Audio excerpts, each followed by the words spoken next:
Gonna proc it now. Gonna proc it now. By Jackson Aurelia. Jackson Aurelia. Gonna proc it now. Gonna proc it now. Proc it Jackson Aurelia.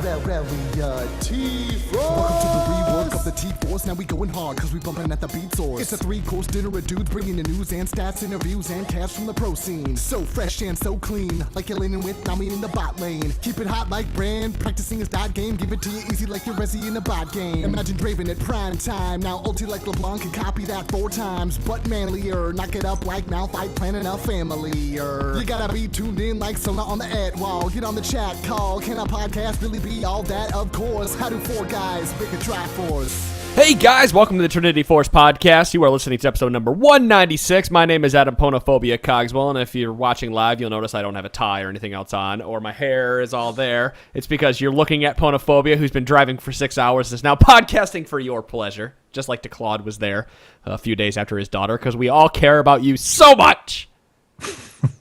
Way to bring me into this excuse, Adam. You look terrible. Thank you. I know I do. I'm just going to keep doing this all night with my hair.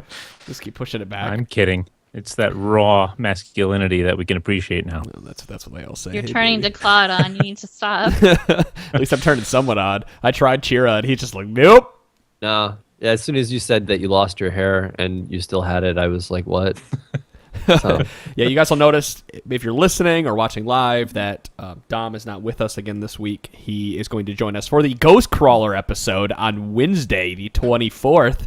If you guys are watching, you need to be here live that night. It's 8 p.m. Eastern Daylight Time. Ghost Crawler, lead game designer at Riot Games, will be on the Trinity Force podcast, and we are hyped and have tons of questions to ask him, and it should be a really long and thought-out episode. Like I'm so excited to have this guy on and talk to him.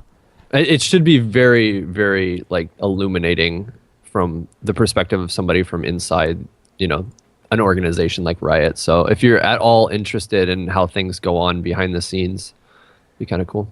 Mm-hmm. Absolutely. We'll all be here. We'll all be talking to him. I'll have to get a 6-man overlay made by then because it's going to be a crazy, crazy show. So other than that, don't forget that on October 18th at 1 p.m. Eastern Daylight Time in Columbus, Ohio at the Elevator Brewing Company, Chira, Jaden, and myself will be there with a bunch of other friends and podcast family to have like a meetup. So we all sit down. We'll talk about League of Legends, drink a couple beers, enjoy the show, enjoy watching maybe some games on a laptop. We'll just, hang out and have fun. So if you're in the area, stop on by for a little bit and, come buy us a beer and show your support for the Trinity Force podcast. Nice.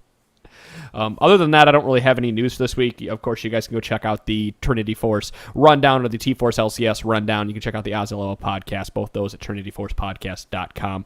And those come out, twice a week. You'll be expecting the T-Force LCS rundown to be coming out on a more consistent schedule up to this point. And then there's Battle Arena and Journey to 30. All can be found over at youtube.com/T-Force podcast. And I should be on Journey to 30 this Thursday, so come and check me out. Jungle? Oh, cool. Yeah, Jungle. Oh, man. Nice. It'll be great. I know DeClaude is on the edge of his seat itching to talk about something right now. I can just see it in his eyes. Yes, yes. There. I can Sion the podcast and talk about Sion. He's getting reworked soon.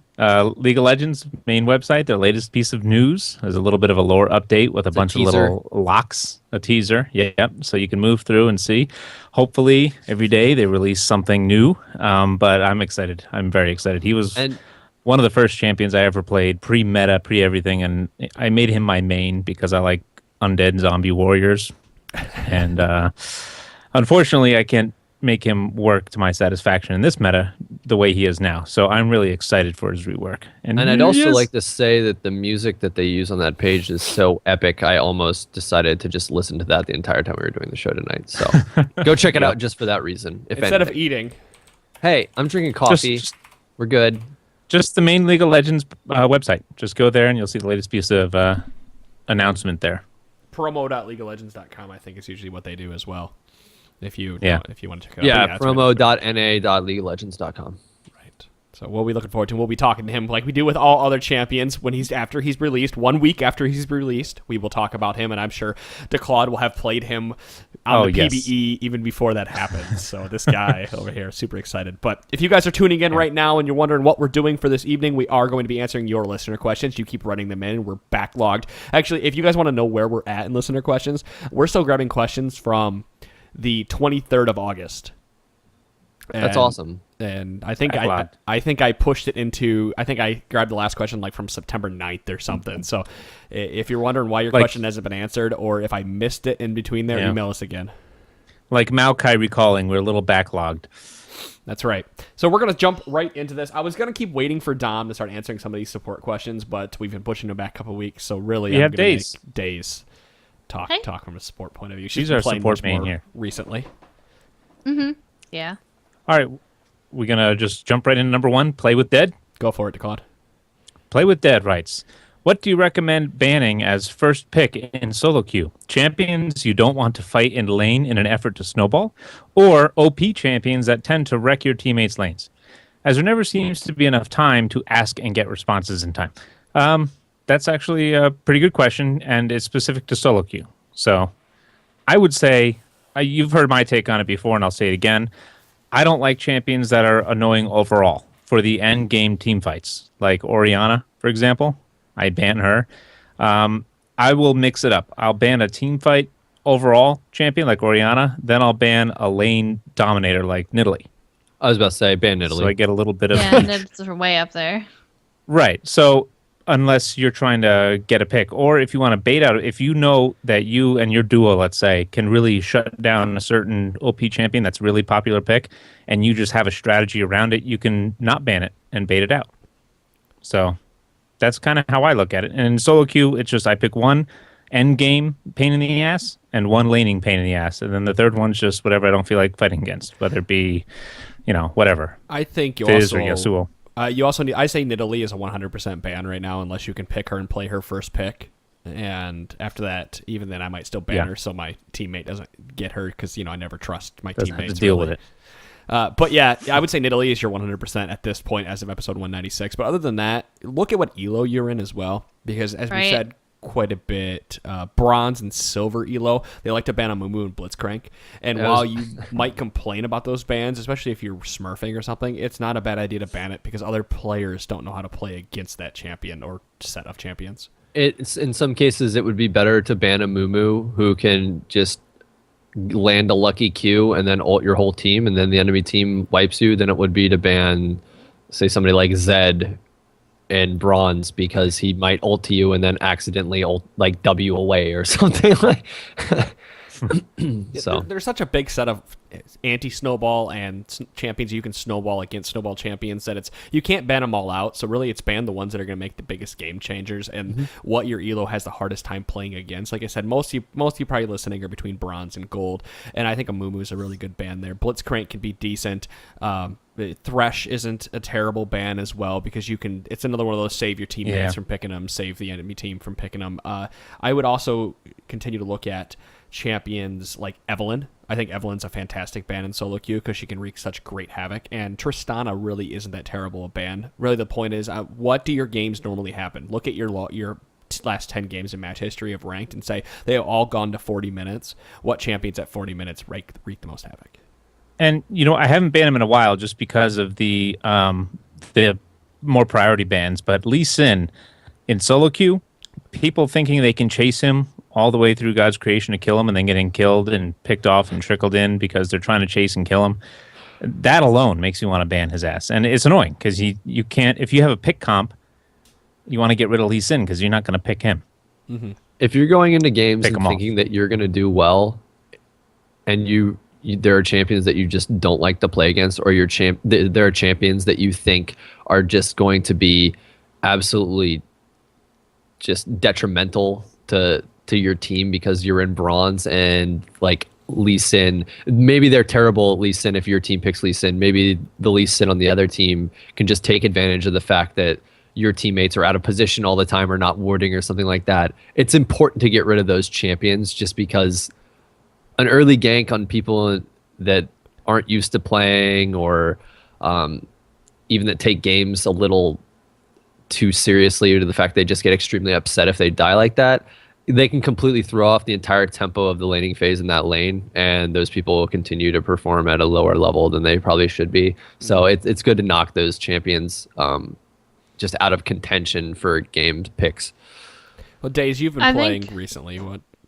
Yeah, I just want to say, like, I think that a lot of those bans are pretty accurate, but it's important to know why bans like Amumu and Blitzcrank and Thresh are really important in like Bronze and Silver, and that's because in Bronze and Silver, your teammates, even if you feel like you have decent positioning, your teammates are not going to, and that's what makes those champions really, really successful in lower queue, because everyone for Amumu will stand on top of each other, and he can ult 5 at once, and then with Blitzcrank, chances are your AD carry is going to be frontlining for your team. So those are why those champions are really important bans or at least useful bans in solo queue. When it comes to champions like Zed and higher skill cap champions, unless they're in a really, really broken state, if they have a high skill cap, there's a good chance that people aren't going to use them to their full potential anyway. So it's better to get rid of the problems for your team and the risks for your team rather than just banning out something because one of the pro players was 1v3ing with Zed, because you're not going to find that on your level. Yeah, and Zed is, we mentioned Zed, and you can counter Zed. Quicksilver Sash, bam, done. Things like that. So try to pick ones that you can't have an answer for. What irritates me is when first pick does selfish bans, because they know they're going to grab whatever lane they're going to grab, and they just don't like laning against 3 champions. So all 3 champions are to make his laning easier. Right. And then he fails anyway. So, things like that. The worst is when you recommend a ban and they don't do it, and then the enemy gets it, and all of a sudden you're effed. This goes back to a conversation we had 2 podcasts ago where you're building around your team. You're also banning around your team. Mm-hmm. So if you have, if you are deciding, okay, I am playing Malphite this game, I'm going to be the tank, it's probably advantageous for you to ban 2 top lane champions that can really shut out Malphite, or can shove a tower down really fast, and then use that last ban to ban a Mumu or ban Blitzcrank or ban whatever, your teammates ask you to ban. There's plenty of time in there. Listen to what your teammates have to say and make the judgment based on your experience playing the game. Yeah, it's important to know why you're banning them, because the OP champs are going to change all the time. So like lately I've seen a lot of Fizz banned, Nidalee's banned a lot, Kassadin for some reason has been banned a lot lately. So I don't know what that's but those champions are going to change all the time. Right. But as long as you have a reasoning behind why you're banning someone and a thought process behind it, then you can't really go wrong. So that part of it will, no matter what changes in the meta, that part's really important. I was about to say, don't just continue to ban a Mumu just because he's always banned. You should have a reason for why you're going through with bans, not just that that's the way it is. Right. Don't just say, yeah, I see him banned. Like, especially if you're watching Worlds, because people are banning what they're banning in Worlds, but those teams are banning based on the enemy team and the research they've done. Right. So that's completely useless to you. People were insisting, I saw it today, people were insisting on Alistar bans. I'm like, you watch too much Worlds. That's on patch 4.14, pre-headbutt nerf. Right. So now he's nerfed, not ban worthy. Right. Stay away from it. I don't have a problem with selfish first bans, kind of going back to that point. If because you're a selfish person. Well, no, it's more of like the jungle type of thing. Like it's kind of like baiting that person into a jungle pick, because there's a group of 5 or 6 junglers out there that they're going to pick, and if you're somebody like, you can play an Udyr really well and you know how well you've played it in the past, you could pigeonhole into a jungler that is easily counterable, like in a Mumu. There's a point if you have a strategy behind it. Right. But, you have to run in with the strategy. You can't just do it and then say, okay, I am Udyr, I'm going to counter jungle. You have to realize, you have to have that experience or go into normal games and work to get to that experience. But, you can force somebody you can give a silver person a Mumu if you've been watching a lot of Trick 2G and you got really good with Udyr, for example. That's like kind of like your advanced type of strategy for solo queue picks and bans. But for the most part, I'd say just ban anything that's, like we've said, troublesome for your team or troublesome for yourself. Maokai's another good one to ban. Yeah, Maokai's always a solid ban. Just because regardless if that dude is behind, ahead, or whatever, he is still going to be a pain in the ass for your team to deal with, just based on his passive and his innate tankiness and percent damage on W. Not fun to play with. Or against, I guess. And communicate with your team. If they're begging you to ban somebody and you have a good reason for not doing it, like they're asking you to ban a Mumu and like Adam just said you don't want to because you know how to deal with it, just communicate to them and tell them that, you have a lot of experience with it and you're going to counter jungle or something, just to kind of ease that pressure, because they're going to go into the game already frustrated. Yeah, good point. And if you're not first pick and you're not doing the bans, and you pick a less conventional pick that somebody might not like, don't announce it till bans are done, because a lot of assholes will be like, "Oh, I don't want to deal with that." Bam. Yep. Ban it. Like, "Oh, I'm going to go Vel'Koz support." Ban Vel'Koz. Damn it. Did that just for me. I've never. That's never why. done that. Yeah. Maybe once. That's just an example. I never announce it because I learned my lesson 2 seasons ago, or last season. So, not to do that. Well, let's go ahead and move on to the next question. There's always people could listen to this episode, 6 months from now and go, "Oh, I'm still should ban Nidalee." Just pay attention, listen to us as we talk about champions that we think are really good or champions that deserve bans.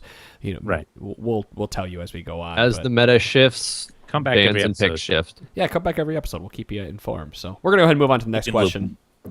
Lincoln writes in, "Hey guys, I am a top main and low silver. I generally feel that early to mid game goes pretty well. However, I'm at a loss when it comes to closing out a game. I normally pick champions like Renekton who are stronger early but fall off later in the game. Considering that I tend to favor these type of champions, what are some things I can do to help my team win as we move into late game?" Well, I think it's kind of like a misnomer that Renekton isn't a late game champion because he scales really well into the late game. Yeah, he doesn't. And he has scales. And he has scales. What? So here's the thing: like, if you're going to pick a champion like Renekton, you can also. Renekton is such a big lane bully, and you do so well. If you're getting a kill in lane, we're going to stick with Renekton as this example. You should be pushing out that tower really early, and then using your presence elsewhere on the map, or doing the split push, draw people to you strategy, and then hope do it once. If your team doesn't react to you doing that, then go use your presence somewhere else on the map. To shorten that a little bit, if you're winning, either push extremely hard to force the other team to deal with you, or push your lane out to take the objective and then move on and take other objectives.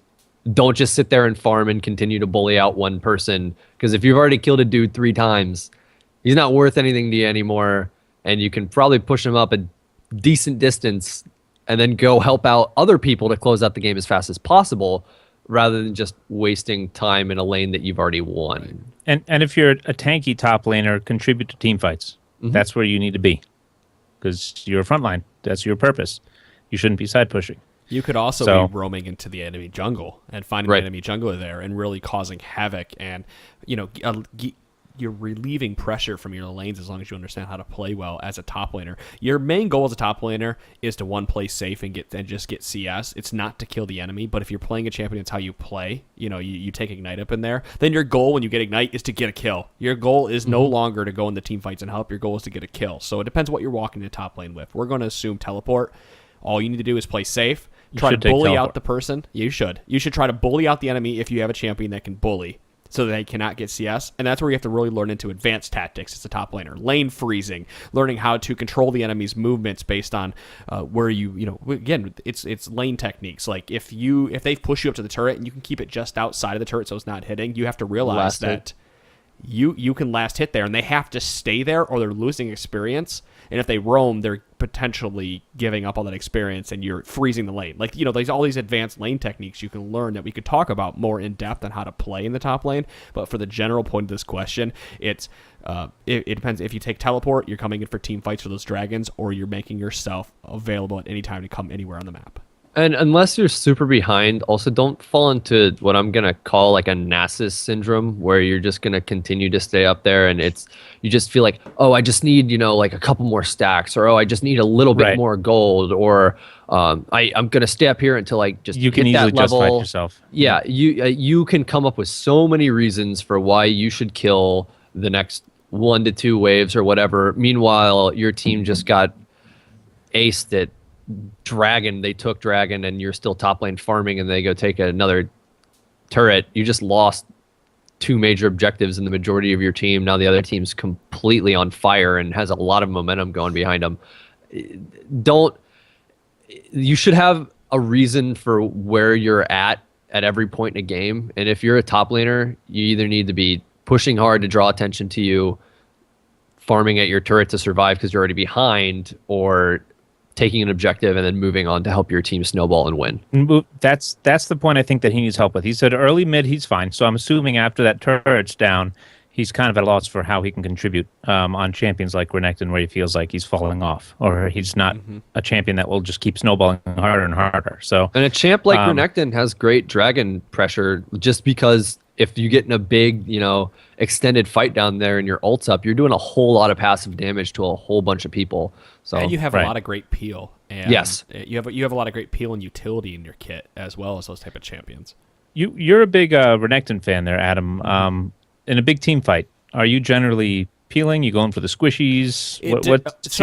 It depends on on the composition, obviously. Like, I hate to say that, but for me, when I was playing in a team, playing Renekton, my Josh, who the best yet, who we talked about, he's been on the podcast. We were dive buddies. It was both of us through, it's slice and dice through the enemy to get the 50% armor, and then it's dive the enemies with him. That's what I would do with Renekton.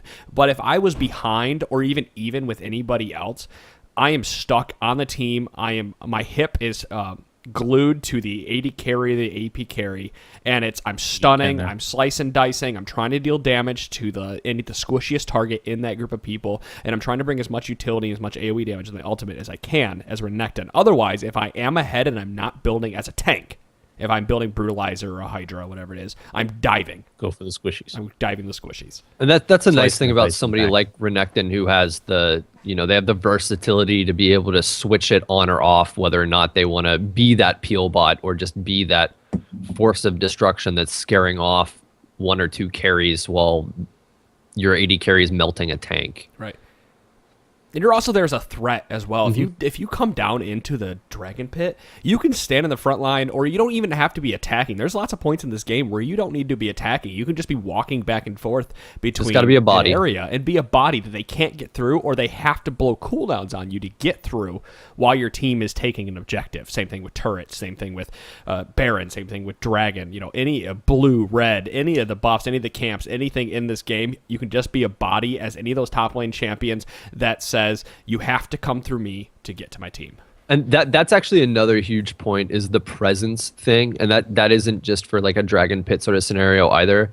If you just have somebody split pushing top, or just farming top or whatever while the enemy's sieging something, if you were to have 3 or 4 members of your team there, or you're kind of fed and you were just picking up some extra CS, you're almost worth more if you're able to just sit around that turret that's potentially being sieged, because you're there and you're scary. So it makes them way more tentative on whether they want to, commit to killing the turret, the objective, whatever it is, trying to dive your carry, because for some reason they're below half or something.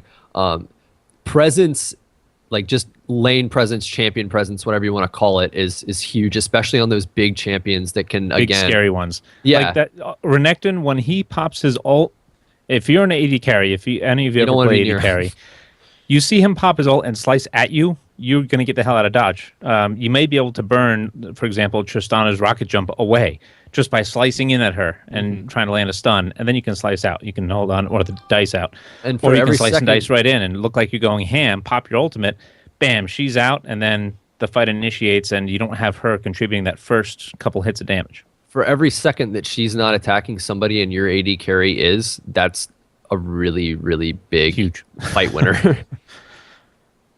So hopefully this information is helpful.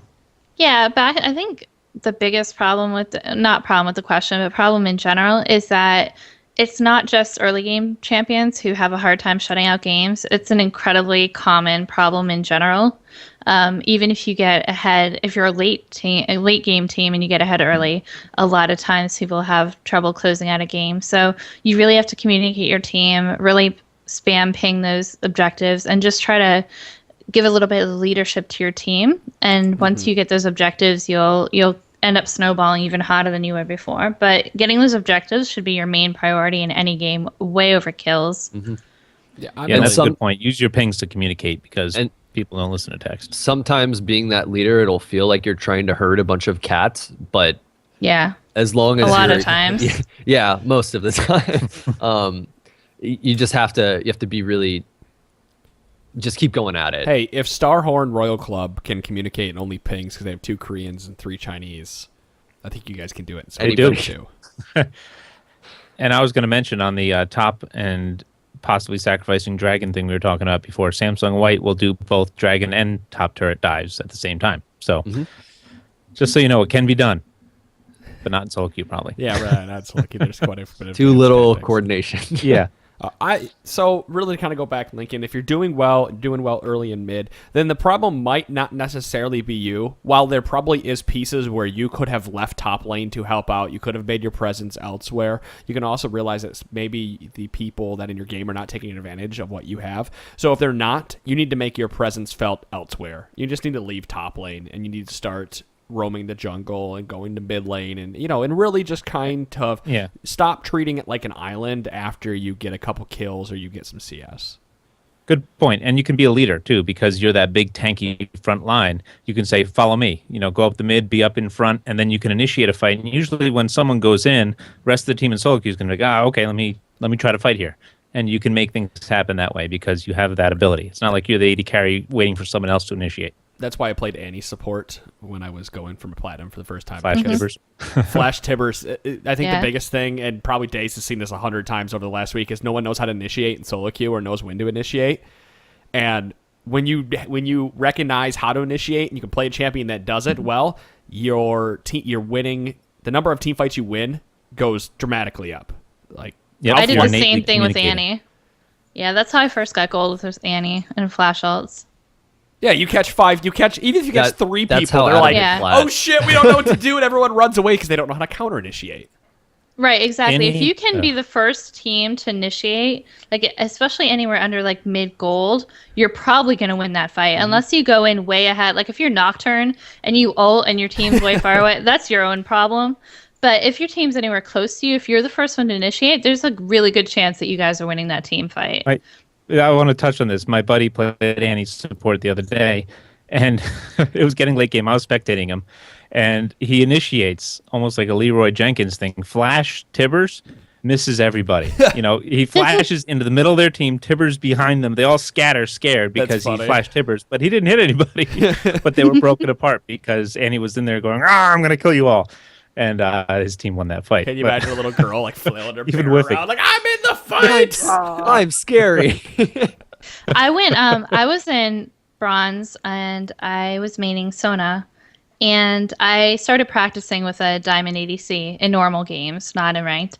And he got so frustrated because I was so passive. And he said, okay, every single time that your flash is off of cooldown, you're going to flash ult. He goes, I don't care if you miss everybody. I don't care if you die.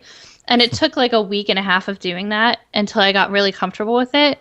And learning to initiate and play aggressive was probably the single reason that I climbed out of bronze and got into gold at that point. And now I'm in plat because of it. This is probably why Daze and I don't do well in lane together, because we both want to use our flashes off. I'm the one flashing in as Tristana to engage a fight with my W. She's like, I got a flash ult! Shit! Right. All right, thanks, Lincoln, for writing in. Seth, you are up, and you write, my friends and I enjoy theory crafting. Recently, I started arguing with a friend whether to take armor or AD marks for a tank support like Taric, Leona, and Thresh. We both agree on armor quints, MR glyphs, and health seals for the sake of the argument. I believe if you can kill the duo and an all-in faster, armor is less necessary when he responds that with auto-attack trades. I don't really disagree with either of those statements. I like when I run Thresh, I tend to run AD marks on him just because, especially once you get Flay, his auto attacks actually do a significant amount of damage. And Leona, I tend to run armor just because you get poked a little bit more than you do with Thresh. You can't poke back, so they're a little bit more inclined to harass you. But it really depends mostly on your play style and what really fits what you're looking to do and the way they changed the runes when they did the rune rework, there's a lot of different options that you can do. It's no longer you have to run this rune page. So it's a lot about your play style. Yeah, I want to touch on your Leona suggestion there. Instead of armor, I was kind of woken up by her nerf. Riot's last nerf on her was her health regen, health per 5, saying that was making her a bully. So I was like, okay. So instead of armor, I run health per 5 and health. Nothing but flat health and health per 5. And you could poke me all day and I'm going to regen it right back. And she's back to her pre-nerf state thanks to those runes. So I find that really effective. I don't like the MR quints. I'd rather have move speed quints. But then again, I'm a move speed addict on my supports.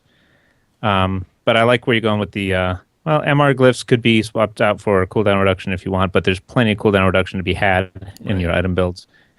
You don't need So cooldown reduction take that into anymore. stake when you're theory crafting, Seth. Yeah, at least you but- both had yeah. reasons for what you did. Like, that's the most Right. important part. Yeah. If going for this question, you're saying Taric, Leona, Thresh, I would never run 80 quints on Taric because of the scaling on his W. I'd run as much armor as I possibly Right. could on him. Yeah, absolutely. Because Shatter just has such a great scaling, ratio to it, and you become a bully in yourself because you can't be bullied out because you take Well, no damage. You don't. Yeah, need I was health going to say, regen. you become an unkillable pain in the ass that can zone. Now, It's great. let me play devil's advocate here. But Adam, you've always said in the past, don't do what you're already good at. Counter argument. Counter Yeah, argument but- is but Shatter gives an aura to everybody that makes everybody good at it. That's I think that's the makes me difference. And better there's at it. scaling involved with it. It's not like you have a lot of armor, so you're stacking more armor. You're scaling off of the armor, so you're getting more return for your investment. Right. That's a It's- good point. it's- If your stats scale, that's what you're going to want to work on. It's in the same vein of why does an AD carry stack more AD? They're trying to do more damage. Taric's their abilities are also most of the time, improving in their damage with the more damage that you buy. Taric gets the same benefit, only he does it with armor. Right. Yeah, he's scaling. He's giving everybody armor, so he's making everybody better by getting better at what he does well already. It's a good counter argument, but like when I think about it, for the most part, is why am I buying lightning on volley bear just because I already shoot lightning? That's really what I fall back to. Volley bears Right. are because I want to have more lightning coming out of my 'Cause fingertips. you got to be the Well, biggest I lightning can't argue bear. that. I've gotten so many kills where people like WTF, because I dive them at the turret, they get to the turret, and I back off, and then I just smack their minions a couple yeah. times and chain the lightning through and get the finisher, and they're like, "What the hell happened?" That's great. I would say, but Leona, I wouldn't run AD on her either because she doesn't do a lot of Right. damage in her herself. Thresh is really, out of all the supports that are out there, Either for Thresh should be utility. the one that I'd run AD on because, because of the way his you're smack smacking works, yeah. people. When you're going with a sport like Morgana or Karma, specifically Karma, or Lulu, Magic Pen is Magic really Pen. awesome. Magic Pen is huge. Or hybrid pen. Yeah, I am a huge, huge proponent of either hybrid or Magic Pen on champions that have just really strong base ability, like damage that they don't need many items to continue being a bully with that sort of thing. If you can run move speed and Magic Pen on somebody like Lulu, you can poke people and there's barely anything they can do about it. Well, here's another counter argument to that. If you are a champion like Morgana, Lulu, or Karma, who have a way to shield an ally, protect them, doesn't raw AP increase that better? So shouldn't you prioritize raw ability power over Magic Pen if that's the way you're And only thinking? if you're maxing those abilities. On my AP supports, which is pretty much mostly what I play, I run a combination of AP and Magic Pen. So like I actually usually use hybrid pen, but either hybrid or Magic Pen marks, and then I usually run AP quints, and then they'll be defensive in the rest of my runes. If you Okay. also, you have to look into what you're maxing. Taric usually maxing W first. Karma is Right. pretty much maxing Q and not E. If you're maxing E, then you probably want, then you want to. Well, it scales off AP. So like she said, you're running 15 flat AP off your quints already. So your Qs are hitting like trucks anyway, which is great. But I think with your argument, it's great for the theory from a theory crafting standpoint. But Yeah, for the really the duality only of one it. here is Attack Thresh. and defend. What do I run on Thresh? Because everybody Right. else is kind of cut and dry on how to. I mean, not kind of. You get 2 or 3 variants of the build, but they're pretty much the same. It's not, do I run flat armor or flat AD? And remember, when in doubt between armor or MR, just go health. Mm-hmm. If you're ever in doubt about that, because they are in effect effective health. I think I flat love health effective seals the way you're going. Yeah, it's perfect. You know what's a lot funny is this is because I've been playing a little bit of WoW lately, and like with tanks, for example, I'm just gonna bring this back to League. Just watch, because they talk about at a certain point you have too much scaling on the defenses you get, like tanks and WoW are block and defense and da da da da da. Same thing in League of Legends, where if you get too much armor, the returns you get are pretty abysmal. You go from 50% to 60, then it's like 61, 62, 63. You're really not getting higher. So effective health kind of like Plateaus tanks a in World little of bit. Warcraft, is better. 30,000 effective health is better than 15,000 effective health and a ton of defensive stats. And a because you ton of don't get as much. mitigation. Yeah, and a ton of mitigation. Same thing in League of Legends. You can actually look up, because I know I have a copy of the chat somewhere. Someone made, I'm sure several people have, graphs of how much armor you need in comparison to how much health you have in order to get the most returns out of it. At a certain point, you should swap to health or armor depending on what you have. We've talked about this at one point, and I'm positive that Dom had stated what exactly those numbers were, where health. We'll have to ask him when he's back, because I know have it that he's somewhere. talked about I it in the just past. don't have it. If you find it, me. it'll be in the show notes when you guys go and download the show. You can check it out at TrinityForcePodcast.com. We'll make it easier for you. One place to go.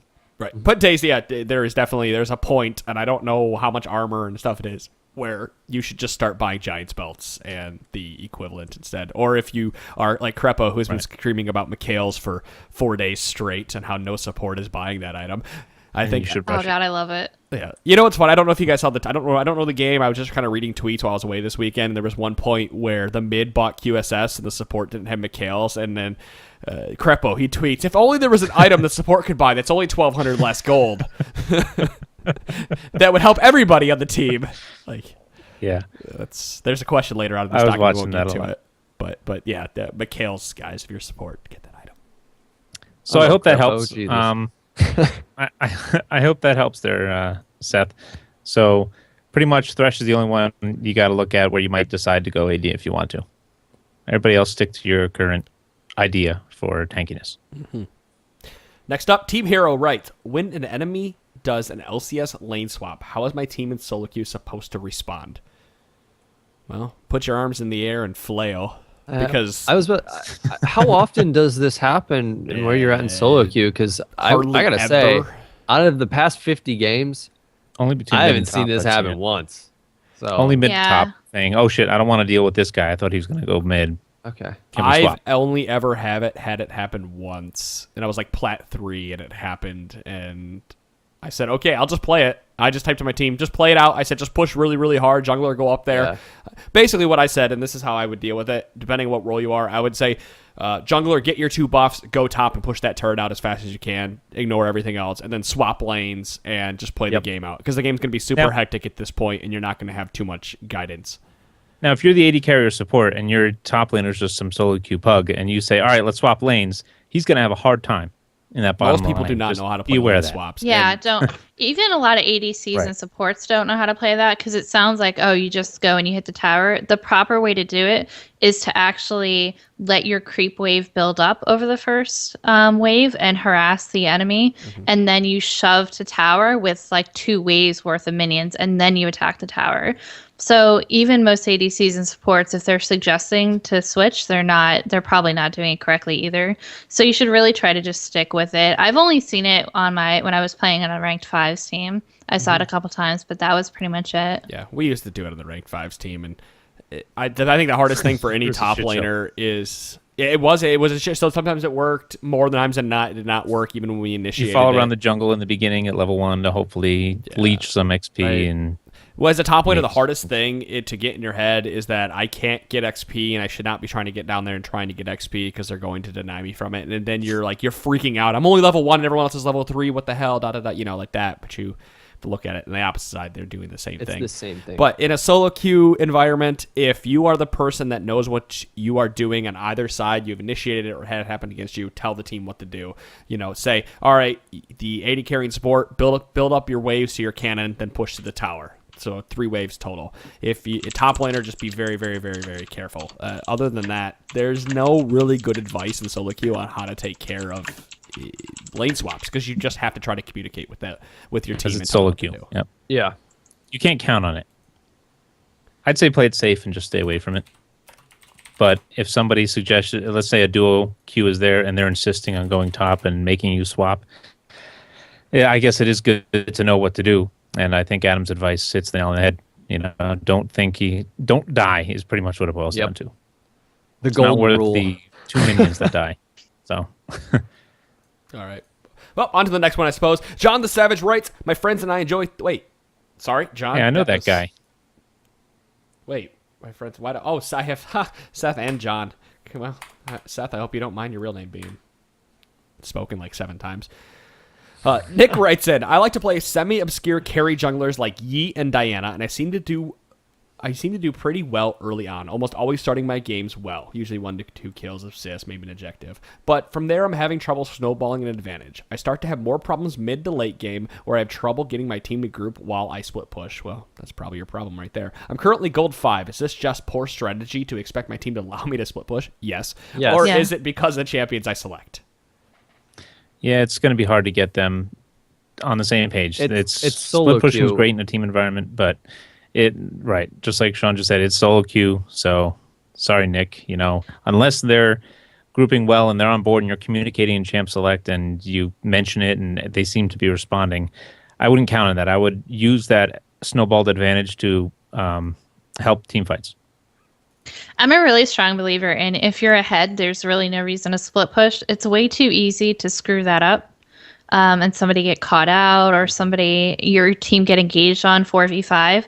If you're ahead, you can win team fights 90% of the time anyway. So as long as you position well, just do that instead. It's a lot easier to not screw up, help ward your team with your team.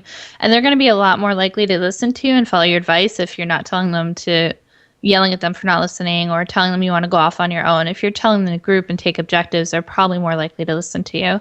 And about playing carry junglers like Yi and Diana, I just want to point out a couple episodes ago where we were talking about the necessary advantages of having a tank. And when you're putting Yi or Diana in the jungle, especially when they're not really strong in the meta right now, you're really, really depending on your top laner to pick a strong tank and your support to come out ahead so they can build tanky enough to help your team. And it's a good point. That was that analysis article on LOL Builder, Right. I believe it was. Instead of looking to split push too, if you're able to get 1 to 2 kills / assist and an objective early, and you're ahead of the enemy team, there's no reason to not, unless like their jungler is just somebody you can't invade. There's no reason to not go in and try to make Counter the enemy jungle. jungler's life Yeah. a living hell. If you're Get a already pick, that maybe. far ahead and you're on Yi, there are very few people that are going to be able to just straight up 1v1 you. If Good you're point. playing, And use some of that money to buy wards and ward the enemy jungle to help in that effort. And that makes pushing as a group way easier as A well. lot Oh, easier. yeah. Yep. well, you have to. Yeah, if you're getting ahead, use your money wisely. Like to Claude, you have to. Todd, you have to buy a sweeper early. Upgrade your sweeper if you're ahead of everybody early.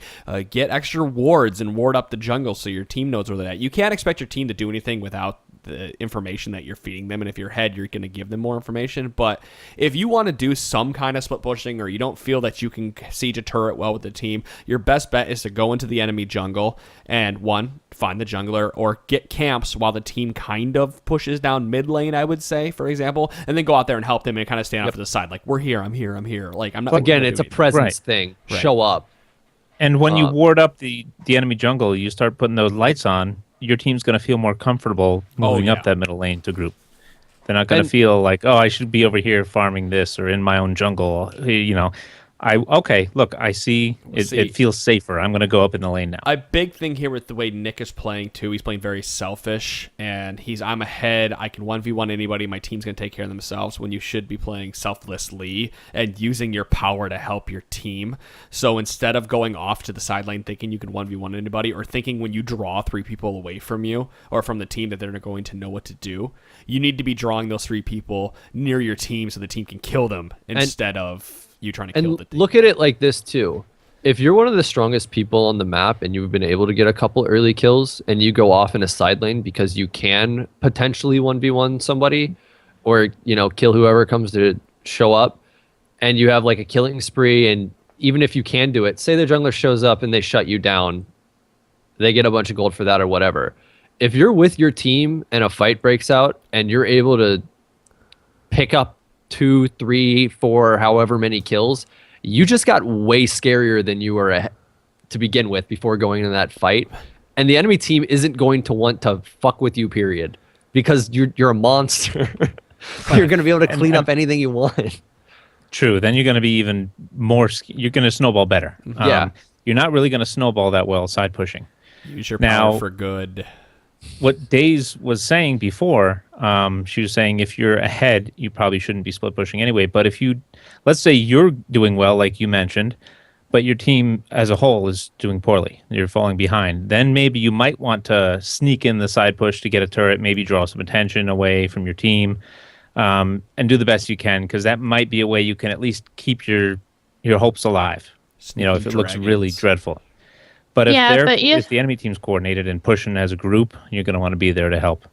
Yeah, you have to be really careful, because as soon as I see that happen in solo queue, I tell my team to engage. Because especially if the strongest person on their team is off on a side lane, there's nothing that they can do. As soon as you engage, you can take like 2 turrets in the time that she pushes to 1 turret. Mm-hmm. Good point.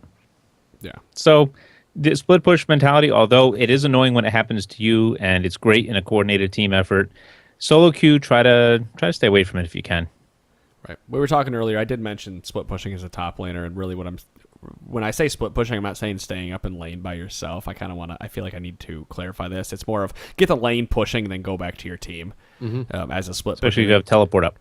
Yeah, it's not sit in lane, push, wait around, sit in lane, push. It's push the lane, then go back and help your team in a solo queue split push.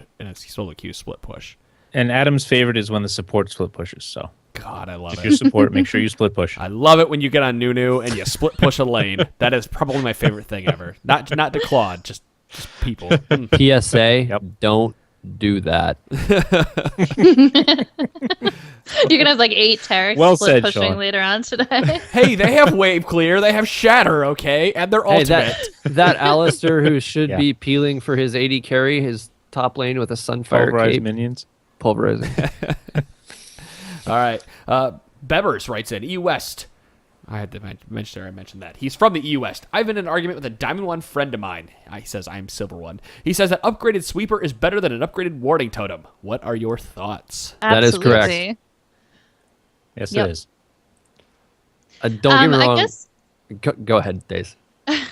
the biggest reason for this is when you upgrade your warding totem, you are going to be, so your ward's going to last longer. You'll have more vision on the map. But when you have that upgraded sweeper, you can eliminate several of their wards, and you can just take an entire area of map control back from them. Or you can be, even if they didn't have it warded, you can be very secure in being in that area without them having vision. And the amount of control it gives you over the map is going to be very, very significant, much more than you can get by throwing down even a pink ward. Right. You can't buy in oracles anymore, but you can still buy wards. So there you go. You should have the upgraded sweeper because you can't buy anything else that'll do what it does. And that right there is a great argument in itself. That kind of just seals the deal for the this argument whole that Bebbers had wrote in for his point of view was that if you upgrade it, you never have to spend that gold again, and you're pretty much gaining gold every time you drop it. But the gold you're denying from the enemy team, every time they drop a ward and you remove it, or every time you clear an area, you know that area is clear because you just set swept up bush it. ganks and And if you're worried about the gold, you get gold every ward you kill anyway. Yep. They're just wasting all of their wards. So they'll put their wards back in the same places they were, and then they'll go, oh crap, we didn't ward Baron, and then you got a free Baron. Like, it will pay off. You just have to be patient and make sure you sweep every time it's off cooldown. Otherwise, it is a waste. Think of it like you become a little bit of a partner in their sales. You get a little commission off of every ward that they place when you sweep it and kill it. Even if you can't, or you feel like you're saving money and it's cost efficient to place a ward more often or whatever, you can't put a price on the peace of mind that you know that an entire area is completely out of their vision and you're sitting there in a bush waiting to kill them all. Right. Yeah, denying information is just as great as having information, because when you deny information, you have just gained information for your team, because now you know where the enemy team cannot see for X period of time, like we mentioned. And if you upgrade that totem to a pink, for example, you're still waiting on that same cooldown as you did, previously, the 3-minute, or you're waiting on a 3-minute cooldown to be able to drop another one. So why wouldn't you deny information from an entire area, or be sure that there wasn't anything there, rather than dropping a totem and giving the enemy team free gold? Like if they kill it, they get free gold. So you're pretty much everything we've said. It's a return on investment. It's just not worth your time to upgrade that totem. You're better off getting 4 sweepers and a what's the clairvoyance item? Shit, I can't remember the name of it now. The scrying orb. Scrying orb. Thank you.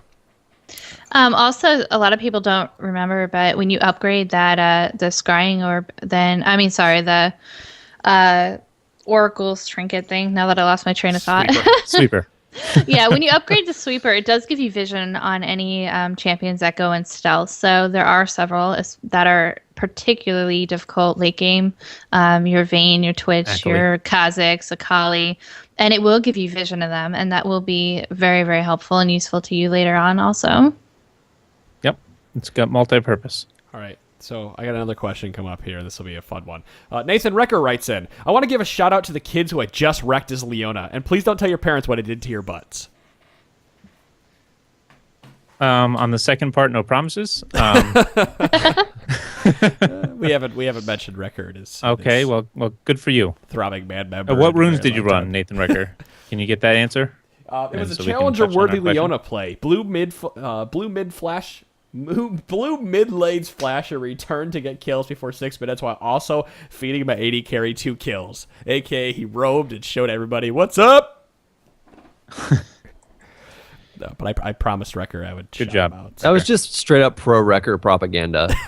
Right. That's all that was. Hey, you're welcome. All right, next legit question. Fixed Piano writes in, I do really well at AD carry while playing Jinx. I usually carry most games, but we still do not win. Well, then you're not really carrying, are you? What can I do to carry even harder for teammates, especially when you have an AFK in the middle of the game? Well, so you're saying you've got 2 questions here. AHQ, is it? Fixed Piano. You've got, what do I do when I have a person who's gone in the middle of the game, and what do I do when I'm fed as an AD carry, and how do I carry hard as an AD carry that's fed? I would venture to guess that if you're Jinx and you're fed early and you're not winning the game or winning team fights, you're probably out of position. You're probably trying to use your machine gun and you're up too close to the enemy and they CC you and you die too quickly because you don't have an escape. That would be my guess on that. I don't know. If he's saying he usually carries most games. No. Here's the thing. Here's the problem. I usually carry most games, but we still do not win. That's not so carrying. he probably gets fed in lane. Well, if you're dying, how can and you then feel just like you're expects that to carry over to late game. Well, but just because you could get be. fed in lane doesn't mean. Put it like this, D-Claude. Maybe he's like 12-4, but he isn't able to close out the game. Right, but those 4 deaths don't fit the scenario of being up front dying all the time. I'm looking at it more Or of he like could- he's 3-1 or 3-0, maybe 3-0-4, and he's doing tons of damage, but his team dies before he's able to do anything, or he dies because he's out of position. Either way, His something front is line going melts and wrong he here can't stay in there. Yeah. that he's not allowing to. And I agree with Days. If you are 3-0 and whatever, or if you're 12 and whatever, and you can't kill somebody before they kill you, 1, you're not carrying the game, and 2, you're out of position. Like, you got to stop looking at it as I'm fed, I'm carrying. That's not what that word means. I'm sorry. Getting fed and carrying are not equivalent whatsoever. And out of position has a few different meanings. Like I use being out front too much as an example, but you could be too far back. You could be playing too safe and not contributing. Too you safe, could not be, you could not be attack moving. You could just have someone chasing after you and you just run away from the team fight. There's a lot of ways to be out of position without necessarily being in the front line. Or you could be split pushing while your team is team fighting because you're Jinx and you can take towers and then run away, but then you're not there to do damage. So those are options also. Well, and to that point, if you're running away and you don't know how to orb walk, you're not playing AD carry effectively as well. Right. Pretty much the entire time you should be running away, you should be attack moving and orb walking and trying to kill them, unless it means you're going to be hit by unless something. they're like ghosted and they're going to crush you if they touch you. And you have so much just utility as Jinx. You have a slow, you have a stun. Like you have a good amount of CC where you should be able to orb walk pretty easily on her. Well, that and you have all the range in the world with your rocket to Right. walk safely You as mentioned well. someone AFKing. When that happens, it just sucks. But if it's happening a lot, maybe you're jinxing it. So pick a different champion. But when that does happen, there's not much you can do except for never surrender and hope that maybe you can get a pick or they make a stupid mistake or get overconfident. and then maybe you can just push up the mid, take it to late where they have a long death timer, and then just steamroll up mid. I've been seeing this a lot lately when I'm on a team where somebody AFKs. I actually won a game in ranked with some friends that I've been doing ranked 5s with that are also fans of the show. And we won a 4v5 after our jungler left, and I was playing Tristana, and it was because we were able to stall out until I could get to a point where I could kill anybody. And the second part of that was their team always had somebody trying to split push, and we would wait for them to try and like group as 4 to take an objective, and we'd play back, and as soon as they'd engage on an objective or something like that, we would go in and wipe them and then go it's 4v4. Yeah, exactly. So this kind of goes like you have to really pick your fights if you're a man down. You really need to know the situations where you're going to be able to win. In a fight in a game like that, your carries, it's way more important to protect them, because that's like they have to be killing people, and if they're dead, they're not doing it. So again, I was playing Tristana.